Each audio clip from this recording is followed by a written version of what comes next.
درود شنوندگان گرامی، به توجه شما گفتار ادبی از سلسله خوانش بدیعی از روی قصه دتکتیوی قصاص نامه‌نگار روزنامه‌نگار جاوید مقیم. گفتار 13.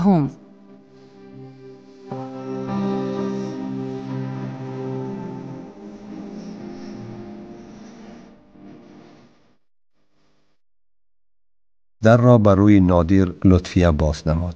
او گلدسته را به لطفیه داده خواست به آغوشش گیرد، ولی لطفیه پیش دستی کرده از در آمدن زمان به گردنش حمیل شده بوسه ستانید. تشکر برای گلدسته زیبا. در یادم نیست که به من بجز مکتب بچه ها کسی گلدسته تحفه کرده باشد. به نظر من برای زنی عاقله و با فراست بهترین تحفه گلدسته است. نادر فضای خانه را دیگر دریافت. لطفیه خانه را روبوچین کرده آینه تیریزه ها را شسته بود. از آشخانه به مشام بوی خوش زیره می رسید. او تغییر لباس کردنی شده کرته و شیمی سبکی پختگین خانه پوشیش را نیافت. این را لطفیه پی برده گفت: لباس های چرکین را غرم کرده مانده اید. شنبه باشد هم لباس هایتان را شستم. از این دیده دیگر کم بغل نمی شوید.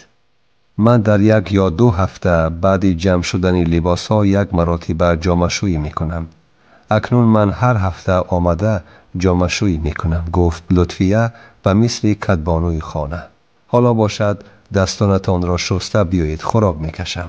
اجازت هست که من دوش کرده بیایم.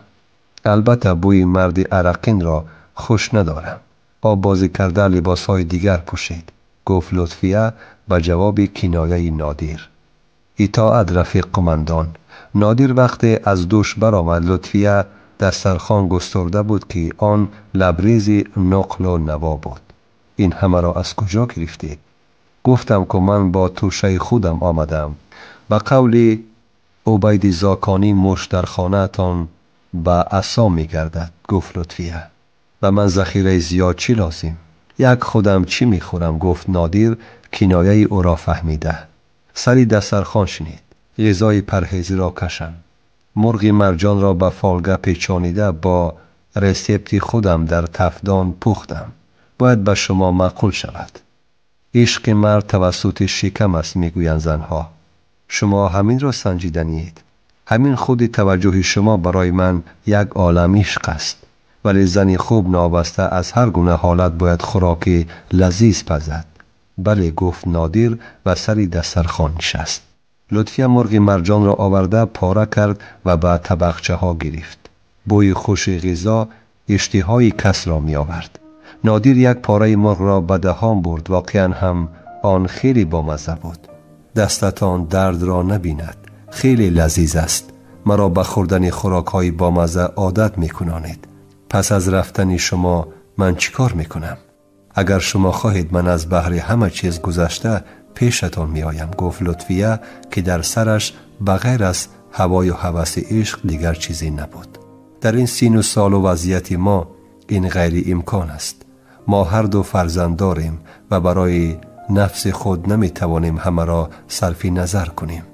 فرزندان هم برای خودشانند. چون به بلاغت رسیدن دیگر از ما یاد نمی کنند. یگان فرزند سر گوری والدانش چراغ نمانده است. فرزند گفته خود را نیز نباید فراموش کرد. انسان 1 مرتبه به دنیا می آید. نادر می دانست که لطفیه حق است ولی چیزی نگفت. آنها خاموشانه غذا خوردند. لطفیه دسترخوان را جمع کرده برای طبقشویی به آشخانه رفت. نادر باشد به تشناب رفته دندانش را شست و آمده بر راحت کرسی نشست تا که تلویزیون تماشا کند. لطفیه هم از آشخانه برگشت. شب را با تلویزیون تماشا کنی روز کردنید. نه، شما را انتظارم که کی به آغوشم می درآیید. پس انتظار شوید. من آب بازی کرده بوی آشخانه را از تنم دور کنم. بعد تا سحر از کنار شما بیرون نخواهم آمد. ما 1 عمر انتظاریم. روز 1 شنبه و شب آن با کامستانی ها گذشت.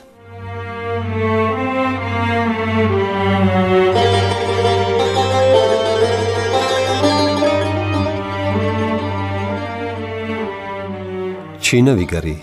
پرسید او. نمیدانم، من در یک سال اخیر بار اول شب و روز از خانه نبرآمده استراحت کردم، گفت نادیر. از جاگه نبرآمدم گوی لقمه پرتافت ولی جان. شاید لبخند کرد نادیر و افزود تو هم استراحت کردی کو؟ مگر توی روی استراحت است؟ استراحت را از بینیت می برارند زنان. مانده و لکات از توی آمدم و اکنون از آن دلخوشی ها استراحت کردنم لازم است. خودت این گونه استراحت را انتخاب کردی. زندگی همین است، با توی و مرکه ها هم رفتن لازم. بله، گفت نادیر و افزود معلومات را گیر، از پی کار شویم. وقت رفته ایستاده است. من حاضر به خدمات مهاجرت زنگ زده معلوماتی در کاری را می پرسم. از خدمات مهاجرت گفتند که معلومات آماده است، می توانند آن را به وزارت فرستند. من خودم حاضر آمده می گیرم، گفت ولی جان به مصاحبش و گوشی را ماند. با من می روی یا می استی؟ حتما می روم.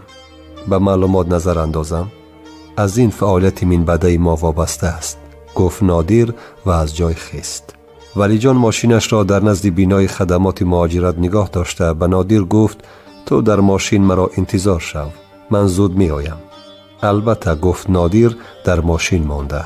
بعد چند دقیقه ولی جان برگشته به ماشین نشست و پپکه دستش را به نادیر داده محرک را به کار درآورد. خب چی خبر؟ نمیدانم، پپکه را کشا، گفت ولی جان. نادیر پپکه را کشاده بروی خطی به تاجیکستان وارد شدگان نظر دوخت. او جستجو را یک باره از 2 ماه پیش شروع کرد. در تاریخ 2 اپریل تیشبای رازیقوف نام شخص از روسیه به فرودگاه دوشنبه آمده بود. سنش 55 ساله. یافتم. در روی خط هست، ندا کرد نادیر. ولی جان این سخن را شنیده ماشین را در کنار راه در سایه درخت نگاه داشت و روی خط را به دست گرفت. بله درست است. پس چیکار میکنیم؟ پرسید ولی جان. زودتر به سنگ سیاه رفتن لازم، پیشنهاد کرد نادیر. به فکرم تشبای آنجاست. او گرفتاری سرطان است و مرگش معلوم. به فکرم او مرگش را در زادگاهش استقبال میگیرد. در سخنت منطق است، پس می رویم به سنگ سیاه. واقعا تفنگچه‌ات را گرفته ای؟ بعد آگاه کردنت دیگر شب و روز آن را با خود می گردانم. حتی شبها آن را به آغوش گرفته می خوابم. شوخی کرد نادیر. می دانم که تو شبها تنها خواب نمی روی. البته تفنگچه مکروف هم خوابه هم است. پس ما آماده سفر هستیم. بنزین می گیریم و به راه می براییم. باشد، گفت نادیر. همین وقت لطفیه زنگ زده که کارهایش را انجام داده است و اکنون به دهه برمی گردد. یگان چیز می خوریم یا می رویم؟ پرسید ولی جان. ساعت 9:10 می شود. تا نصف روزی ما به سنگ سیاه می رسیم. آنجا یگان آشخانه بودگی است.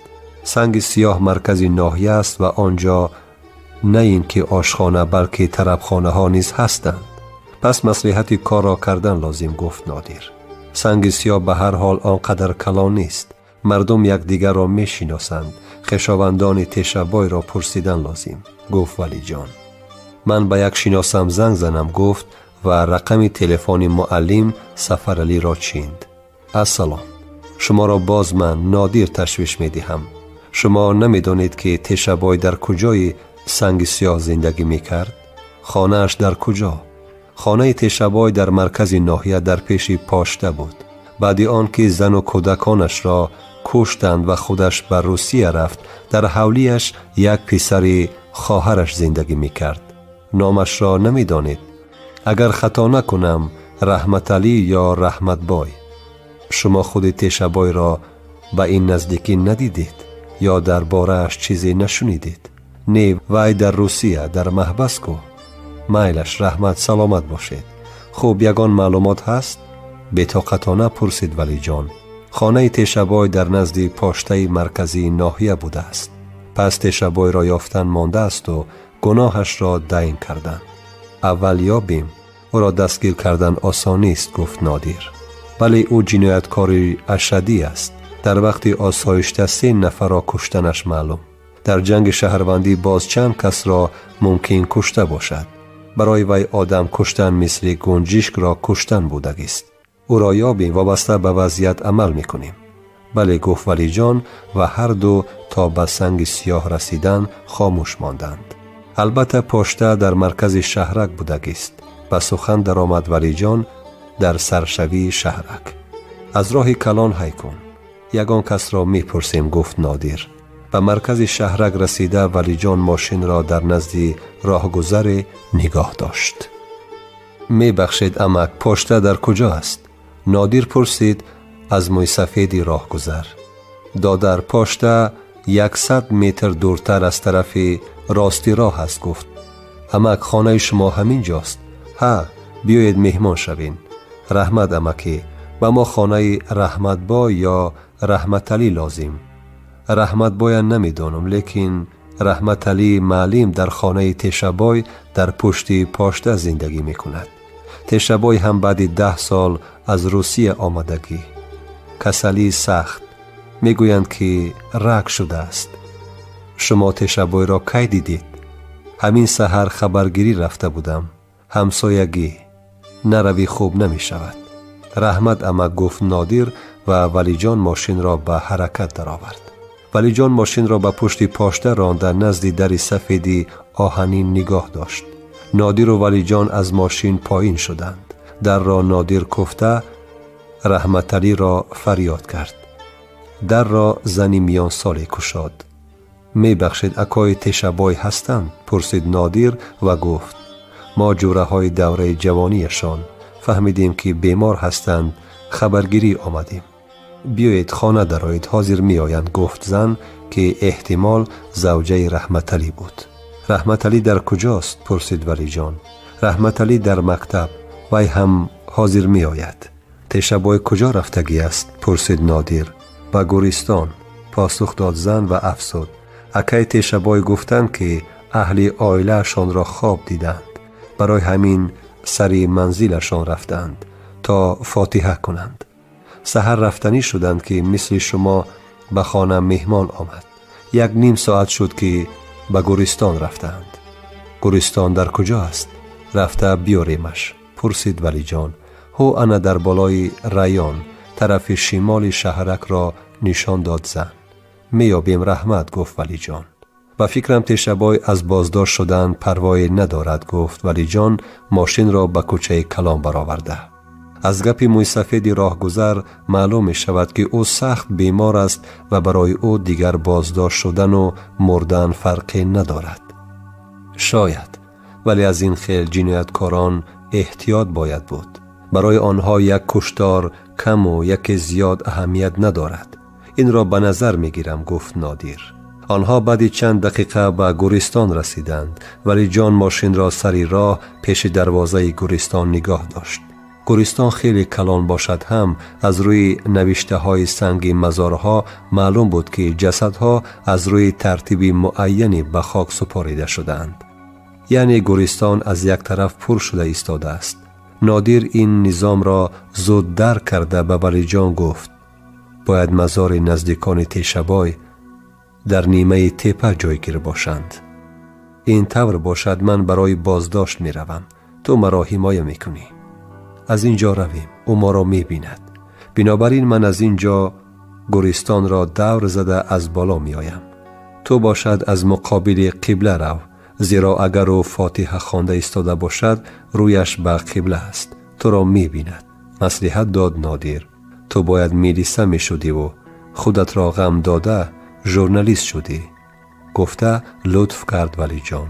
واقعا هم در نیمه تپه زیر درخت صده مرد نزد چند گور نشسته بود. ولی جان مصلحت نادیر را گرفته از قفا به مرد نزدیک شد. علفهای زیر پا که خشکیده بودند خشیر خشیر می کردند. ولی مرد به این صدا دقت نمی داد. نادیر هم از بالا از شفت مرد نزدیک می شد. مرد گویا کور و کر بود. نه چیزی را می دید و نه صدای را می شنید. فاصله بین آنها همگی چند قدم ماند. اکنون بر اعلی دیده می شد که مرد بی صدا می گریست. از چشمانش اشک جاری بود. او در عالمی دیگر بود و با پیوندانش صحبت داشت. نادیر به سنگ مزارها توجه کرد. در نزد آنها عائله رازیقوف و میر حسنوف زیر خاک خفته بودند.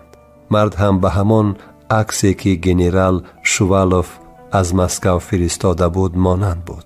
ولی جان به اختیار رفته نزد مرد نشست. تشبای به این توجه نکرد و تنها بعدی با صدای بلند پاره از قرآن کریم را قرائت کردن ولی جان به خود آمد. همه دست به دعا برداشتند. بعد فاتحه ولی جان به تشبای گفت که او به کشتار تبرعلی خاشاکوف و گرگالی بایوف گناهگار دانسته می شود. تشبای گویا از این پروایی نداشته باشد، دستانش را خود به ولی جان دراز کرد تا که به آن اشکیل زند. من می دانستم که امروز یا پگاه برایم می آید. من از حبس شدن نمی ترسم. اصلا مرا 20 سال قبل کشته بودند. اهلی عائله‌ام را بیگناه به یویک‌های مخالفین سنگ سیاهی گفته کشتند. بعد جیانم فیروزه را تبرعلی تجاوز کرده کشت و مرده‌اش را به کانال پرتافت. بعد او برادرم و اهلی عائله‌اش را با دستی گرگالی کشت. قاتل فرستاده تبرعلی مرا در روسیه نیز کشتنی بود که من پیش دستی کرده خود او را کشتم. البته من برای این جنایت جزایم را گرفتم.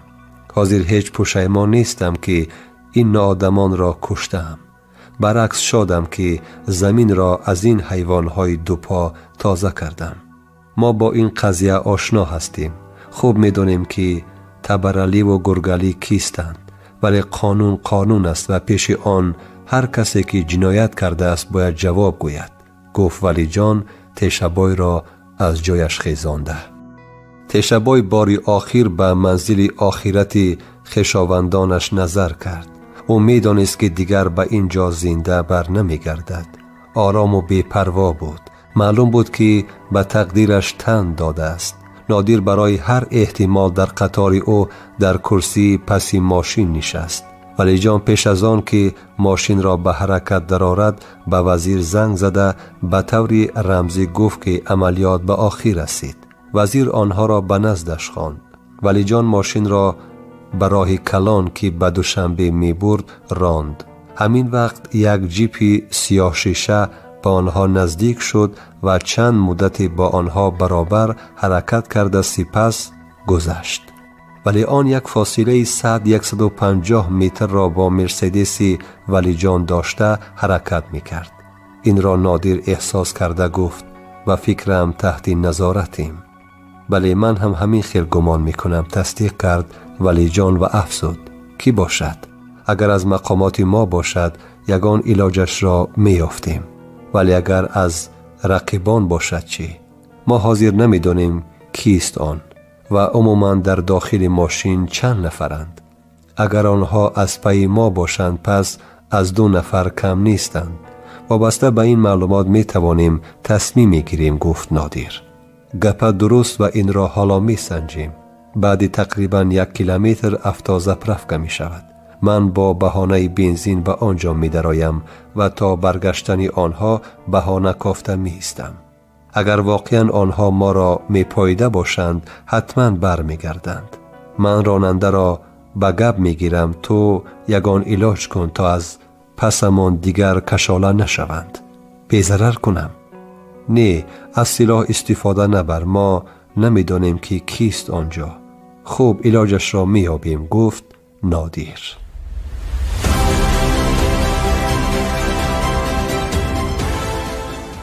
شنوندگان گرامی، شما گفتار ادبی را از سلسله خوانشی بدیعی از روی قصه دتکتیوی قصاص نام‌آثر روزنامه‌نگار جاوید مقیم در پیشنهاد راوی دلشاد الصمدوف و کارگردان اصحاب یوسف شنیدید.